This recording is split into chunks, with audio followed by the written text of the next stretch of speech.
Hello everyone, welcome to technical बातचीत। So guys, आज के इस लेक्चर में हम लोग कंटिन्यू करने वाले हैं इफ एल्स के प्रैक्टिकल क्वेश्चंस।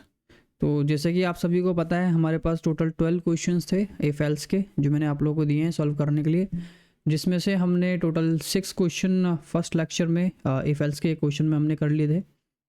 और आज से हम स्टार्ट करने वाले हैं 7 नंबर से, 7वां, और आज ही हम सबको कंप्लीट कर देंगे।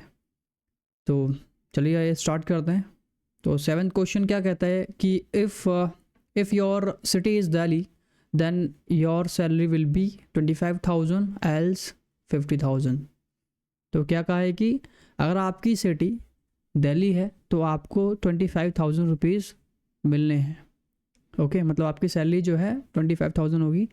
कब होगी आपकी सैलरी 25,000? जब आपकी सिटी दिल्ली है, अदरवाइज 50,000। ओके, तो क्या समझना है इसमें? 25,000 और 50,000 कब मिलना है? तो 25,000 कब मिलना है, कब मिलेंगे आपको? जब आपकी सिटी जो है दिल्ली है। ओके, चलिए तो यहाँ पर स्टार्ट करते हैं। तो ये क्वेश्चन किसके ऊपर डिपेंड करता है? सैलरी के ऊपर, है ना? सैलरी के ऊपर नहीं, सॉरी, ये सिटी के ऊपर डिपेंड करता है। तो सिटी में बोला है आपको 25,000 मिलेंगे जब आपकी सिटी दिल्ली है। तो यहाँ पर मैं वेरिएबल बना लेता हूँ, city is equal to input method. ये हम लोगों को पता है क्या है ये, एंटर योर सिटी। ओके, ये हमने मैसेज दे दिया। और हमने कहा कि अगर सिटी नाम का जो वेरिएबल है उसके अंदर अगर वैल्यू इक्विवेलेंट होती है किससे? दिल्ली की इक्विवेलेंट होती है, तो आपको सैलरी जो मिलने वाली है वो 25,000 मिलेगी। ओके, अदरवाइज कितना मिलेगी आपको? 50,000। इजी, ठीक है। तो मैं एक बार फिर से एक्सप्लेन कर देता हूँ क्या कहा है इसमें। कि देखिए, सिटी नाम का वेरिएबल है और इस सिटी नाम के वेरिएबल में कुछ वैल्यू आएगी इनपुट मेथड के थ्रू, ठीक है। तो सिटी नाम के वेरिएबल में जो भी वैल्यू है, अगर उस वैल्यू की वो जो वैल्यू है वो मैच होती है किससे? इस दिल्ली से, तो कंडीशन हो जाएगी आपकी ट्रू। और कंडीशन ट्रू होगी तो आप ट्रू पार्ट में, मतलब फर्स्ट पार्ट में जाएंगे और ये आपका रिजल्ट प्रिंट होगा, दैट इज़ 25,000। अगर आपकी सिटी दिल्ली नहीं होती है तो ये जाएगा, ठीक है। दिल्ली नहीं तो मतलब कुछ भी हो सकती है। चलिए मैं इसको रन करता हूँ। तो बोल रहा है कि एंटर योर सिटी। तो सिटी लेट सपोज मैं दिल्ली ही रखता हूँ फिलहाल। तो देखिए, city is equal to Delhi. तो सिटी में क्या है? देखो, इस इनपुट मेथड ने वैल्यू लिया, हमसे वैल्यू लिया, ठीक है। तो ये वैल्यू कहाँ जाएगी? सिटी नाम के वेरिएबल में। तो सिटी में क्या आ गया? दिल्ली, है ना? तो सिटी में दिल्ली है।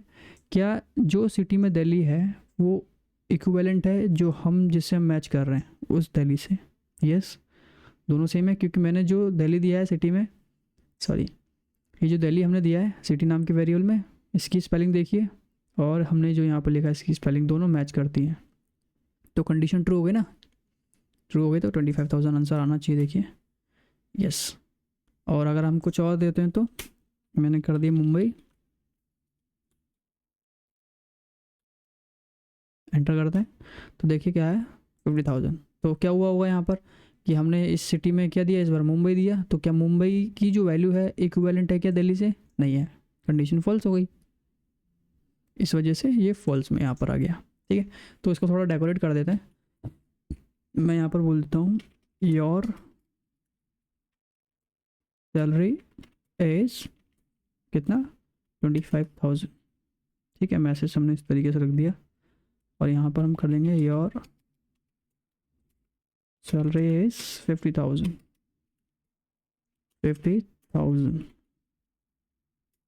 ओके, तो ये आ गया।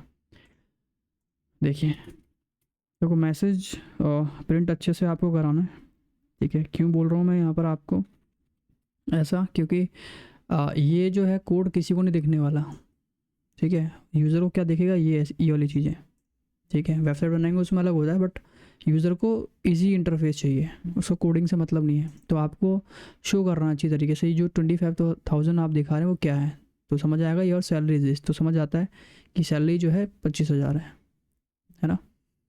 चलिए, अच्छा, यहाँ पर एक प्रॉब्लम ये है कि ये जो दिल्ली है स्मॉल लेटर में लिखा है ना?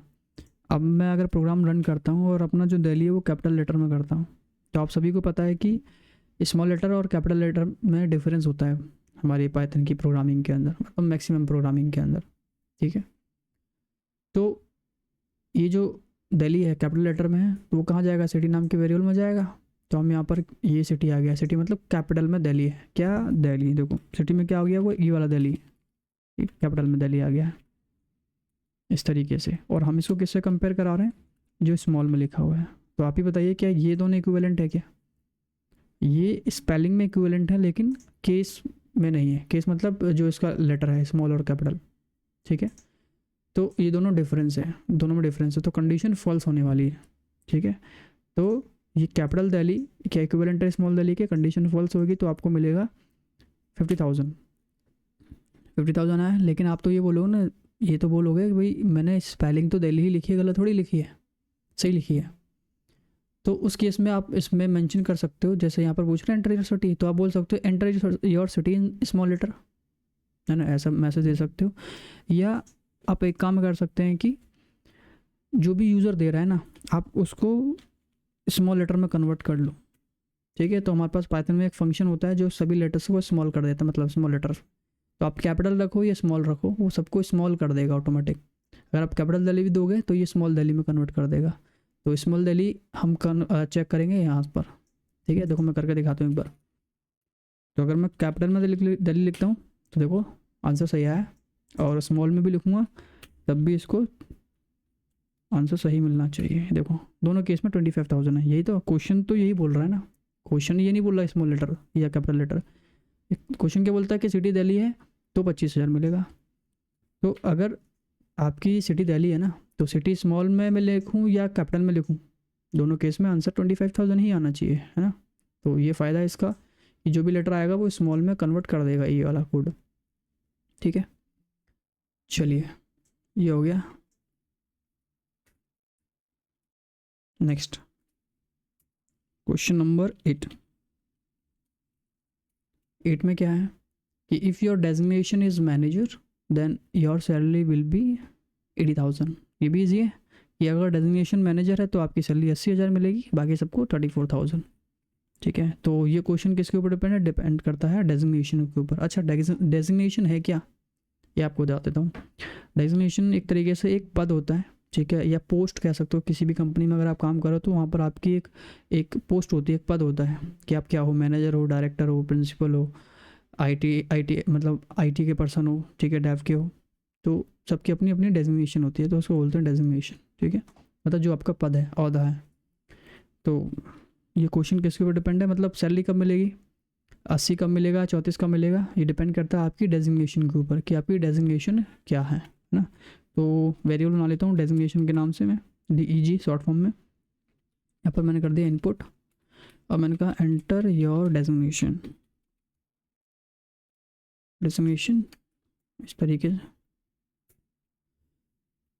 और यहाँ पर हम करेंगे कि इफ़ कि आपकी डेजिग्नेशन का जो वेरिएबल है, अगर उसमें जो वैल्यू है वो मैनेजर आती है ना, तो हम आपको सैलरी देंगे, ठीक है। कितना बोला था, 80,000, ठीक है। अगर आपकी डेजिग्नेशन मैनेजर है तो 80,000। अदरवाइज मतलब अगर डेजिग्नेशन मैनेजर नहीं है, तो मैनेजर नहीं है तो क्या कुछ भी हो सकती है, ठीक है, बट मैनेजर नहीं है। अगर मैनेजर नहीं है तो हमने क्या बोला था, योर सैलरी एज 34,000, ये हमने रखा था, ठीक है, एजी। ये देखिए डेजिग्नेशन पूछ रहा है, मैंने कहा कि आईटी का पर्सन है तो योर सैलरी इज़ 34,000 क्यों, क्योंकि आप मैनेजर नहीं हो, तो जो मैनेजर नहीं हो उसको 34 ही मिलने वाला है। अच्छा यहाँ पर भी एक प्रॉब्लम हो सकती है, इसको भी मैं लोअर कर देता हूँ, है ना। तो इसको भी कोड में जो है ये लोअर कर दे बेटर है। तो मैं लेट्स सपोज मैनेजर लिख दूँ, आ गया, या फिर कैपिटल मैनेजर लिख दूँ, ठीक है, या फिर मिक्सअप करके लिख दूँ, ठीक है। तो ये आ गया सॉल्व। अगर आप लोग सॉल्व कर रहे हैं तो मेरे को शेयर कर सकते हैं, मैंने बताया आपको कैसे शेयर करना है, ठीक है, आप देख लेना प्रीवियस वीडियो। नेक्स्ट है कि if your salary is 25,000, okay sorry, if your salary is greater than 25,000, कि अगर आपकी सैलरी 25,000 से ज़्यादा है then you will get 10% of HRA, 10% HRA of basic salary, else 8% HRA। ठीक है, नहीं समझ आया, दोबारा रिपीट करता हूँ। क्या बोला कि अगर आपकी सैलरी 25,000 से ज़्यादा है तो आपको 10% HRA मिलेगा। अच्छा, अभी HRA क्या है? HRA मतलब हाउस रेंटल अलाउंस। ठीक है, किसी कंपनी में अगर आप काम करते हो ना, तो वो कंपनी आपको रेंट का कुछ पैसा देती है, उसको बोलते हैं HRA। ठीक है, तो बोल रहा है कि जितनी भी आपकी सैलरी रहेगी ना, उसका आपको 10% मिलेगा। ठीक है, क्या मिलेगा उसको? उसका 10% मिलेगा। जैसे मैंने आपको कैलकुलेशन करना बताया था कि डिस्काउंट अगर आपको चाहिए और आपको अगर डिस्काउंट कैलकुलेट करना है तो कैसे करना है, ये मैंने आपको बताया। सेम इसी तरीके से है कि आपकी सैलरी का आपको 10% निकालना है, जो HRA कहलाएगा। ठीक है, फॉर एग्ज़ाम्पल आप ट्राई कर सकते हैं इस चीज़ को। लेट सपोज आपकी कोई सैलरी मैंने 46,000 दी है। ठीक है, 46,000। अब मैं बोलता हूँ आपको इसका 10% HRA मिलना है, या 10% मान लो डिस्काउंट मैं आपको किसी भी तरीके से दे रहा हूँ। तो 10% डिस्काउंट मतलब कितना पैसा? 46,000 सैलरी है आपकी, 46,000। इसका आपको 10% कैलकुलेट करके मुझे बताना है कि कितना हुआ। उतना आपको HRA में दूंगा, या उतना डिस्काउंट मैं आपको देने वाला हूँ। ठीक है, तो ये कैसे करना है ये मैंने आपको पहले बताया हुआ है। ठीक है, आई थिंक प्रीवियस क्वेश्चन में हम लोगों ने क्या देखो यहाँ किया हुआ, ये वाला वीडियो देख लेना। ठीक है, क्या है आइडिया लग जाएगा। तो मैं सीधा इसका सॉल्यूशन करूँगा। चलिए, कि क्वेश्चन नंबर 9 क्या किसके ऊपर डिपेंड है क्वेश्चन? ये सैलरी के ऊपर है।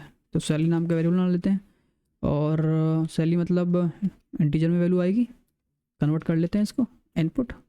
मैंने कहा एंटर योर सैलरी, कि अपनी सैलरी बताइए। हम कहते हैं कि अगर आपकी जो सैलरी है वो ज़्यादा है इससे 25,000 से। देखो ये कुछ वैल्यू ऐसी जो होती हैं जो फिक्स हैं। आप देख रहे हो ये वैल्यू फिक्स है, ये वैल्यू फिक्स है। मैनेजर फिक्स थी, हम बार बार किस में चेंज कर रहे हैं? डेजिग्नेशन में कर रहे थे। तो हर बार क्या वैल्यू चेंज हो रही है? डेजिग्नेशन की। तो जो लेफ़्ट की वैल्यू मैंने लेफ़्ट में रखा है ना, वो मैंने डायनेमिक बनाया है। ठीक है, डायनेमिक मतलब जिसकी वैल्यू चेंज हो सकती है बार बार। और कुछ वैल्यू ऐसी होती है जिससे आपको कंपेयर करना है, जो फिक्स रहती है ना। जैसे सैलरी हमेशा फिक्स रही है अब आपकी, मैनेजर आपका फिक्स है कि मैनेजर को सबसे कंपेयर करो, कोई भी डेजिग्नेशन है ना। इसी तरीके से कुछ चीज़ें स्टैटिक है जिसको हम चेंज नहीं करते हैं बार बार, उसको स्टैटिक बोलते हैं। तो ऐसी 25,000 अब आपकी फ़िक्स है, और जिसकी भी जितनी भी सैलरी आएगी हम इसको 25,000 से ही क्या करेंगे? कंपेयर करेंगे। ठीक है, तो ये स्टैटिक एक तरीके से, इसको चेंज नहीं करेंगे। इस वजह से हमने इसको मैनुअली लिख दिया है, इसमें इसके लिए कोई वेरिएबल नहीं बनाया। ठीक है, आप चाहते तो वेरिएबल बना सकते थे। तो क्या बोला था हमने कि अगर आपकी सैलरी नाम के वेरिएबल में जो भी वैल्यू है, अगर वो 25,000 से ज़्यादा है तो आपको 10% HRA मिलेगा। तो प्रिंट किया मैंने 10% HRA। ठीक है, 10% अभी फ़िलहाल मैंने ऐसे लिख दिया है। ठीक है, अभी इसको मतलब मॉडिफाई करूँगा, प्रिंट एल्स बाकी सबको। सैलरी 25,000 नहीं है तो कितना परसेंट दिया था? तो दिया 8% है सर, 8% HRA। तो मैं एक बार इसको प्रिंट करा देता हूँ आपको। तो देखिए, एंटर योर सैलरी लाइक 24,000 दिया मैंने। तो 24,000, क्या 24,000 ग्रेटर देन है 25,000 से? 24,000 क्या बड़ा होता है 25 से? नहीं ना, कंडीशन फॉल्स हो गई। कंडीशन फॉल्स हो गई तो कौन से पार्ट में जाएंगे? सेकंड पार्ट में। सेकंड पार्ट में क्या बोला? HRA, 8% HRA। ठीक है, तो देखिए यहाँ पर आ गया 8% HRA। लेकिन 8% HRA कितना होता है? कितना होता है किसका? जो मैं सैलरी दिया उसका, मतलब 24,000 का 8% कितना बनता है? ठीक है, ये आपको कैलकुलेट करना है, ये मैं आपको बता चुका हूँ। तो आप एक बार देख लेना प्रीवियस वीडियो में। ठीक है, तो मैं यहाँ पर बता देता हूँ डायरेक्ट। हमने कहा जो भी सैलरी नाम के वेरिएबल में आएगा तो उसको आप हमेशा 10% दो। ठीक है, तो ये 10% मतलब ये वाला प्रिंट कब चलेगा? ये तब चलेगा जब आपकी सैलरी ज़्यादा होगी 25 से। ओके, तो जब आपकी सैलरी 25,000 से ज़्यादा होगी तो ही आप इस पार्ट में आएंगे, है ना। इस पार्ट में आएंगे, उसमें आपको 10% मिलेगा सैलरी का। यही क्वेश्चन में कहा कि 25,000 से ज़्यादा है तो 10%। तो 25,000 से ज़्यादा तो कौन सी पार्ट में आए? ट्रू पार्ट में आए। और ट्रू पार्ट में हमने 10% मैनुअली लिख दिया है। ठीक है, क्योंकि इसमें तभी आएगा ना जब 25,000 से ज़्यादा होगा। अगर 25,000 से ज़्यादा नहीं होगा तो कहाँ जाएगा? एल्स में जाएगा। तो इस वजह से हमने 10% मैनुअली फिक्स कर दिया है। ठीक है, और सैलरी हमने लिखा है यहाँ पर, क्यों लिखा है? क्योंकि हमें 25,000 का नहीं निकालना है, जितनी सैलरी है उसका 10% निकालना है। और सैलरी यहाँ कितनी आएगी? 25 या 25 से ज़्यादा ही आएगी। 25 होगी तो 25,000 का 10% निकलेगा, 26 होगी तो 26,000 का 80 होगी तो 80,000 का 10% है ना। तो देख रहे हो कि परसेंटेज की वैल्यू हमेशा अलग आएगी, ये डिपेंड करता है आपकी सैलरी के ऊपर। तो जितनी सैलरी उसके हिसाब से 10% निकलेगा, ठीक है। लेकिन सैलरी 25,000 से ज़्यादा नहीं तो उसको 8% आना चाहिए, है ना। तो उसको 8% आना चाहिए। तो वापस कि जितनी भी आपकी सैलरी है उसको आप मल्टीप्लाई कर दो किससे, 8 से डिवाइड कर दो 100। तो ये 8 पे कब आएगा, जब आपकी सैलरी 25,000 से कम होगी, है ना। 25,000 से कम वाला या 25,000 के बराबर वाला, ठीक है। मैं बोल रहा हूँ 25,000 से कम या 25,000 के बराबर वाला की जो सैलरी है वो 8% उसको HR मिलेगा, ठीक है। देखो मैं करके दिखाता हूँ यहाँ पर, ये देखिए सैलरी देता हूँ मैं 26,000। तो 26,000 है तो कहाँ जाएगा, देखो ये जाएगा इस वाले पार्ट में, क्योंकि सैलरी में 26,000 है। 26,000 क्या बड़ा होता है 25 से, यस कंडीशन ट्रू है। तो आगे तो क्वेश्चन भी तो ये बोलता है, क्वेश्चन में भी तो ये बोला है कि सैलरी अगर 25,000 से ज़्यादा है ना तो 10%। तो सैलरी 26,000 है मेरी, तो 25,000 से ज़्यादा हो गई तो कितना मिलेगा 10%। तो ये कैलकुलेट होकर आना चाहिए देखो अंतर्गत। अगर आपको कैलकुलेटर यूज़ करना आता तो आप ट्राई करके देखना, आपको पता लग जाएगा क्या है, ठीक है। चलिए, लेकिन ये 2600 मिला है ना, इसको पता लगनी चाहिए कितना परसेंट मिला है। तो हम ऐसा करते हैं, इसको मॉडिफाई करते हैं। हमने कहा योर HR इज़ कि आपका HR है कितना, इतना इज़ 10%, ठीक है। तो 10% का कितना मिला, जितनी आपकी सैलरी है उसका। तो सेम काम मैं ऐसा करता हूँ, इसके साथ भी कर देता हूँ, कॉपी एंड पेस्ट। कहाँ का चेंज करना है मुझे, इसको 8% बनाना है और इसको भी मुझे 8% बनाना है, ठीक है। ये एज इट इज़ आएगा, सामने वाले का कैलकुलेट होके आएगा।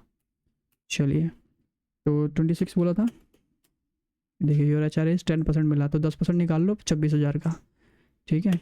अगर मैं 24 दे देता हूँ तो कितना है, 24,000 का कितना है 8% आया। तो आज पर 8% कितना बनता है 1920, ठीक है। कैलकुलेट करके देख लो आप, ठीक है। बताया मैंने आपको, थोड़ा मेहनत करो।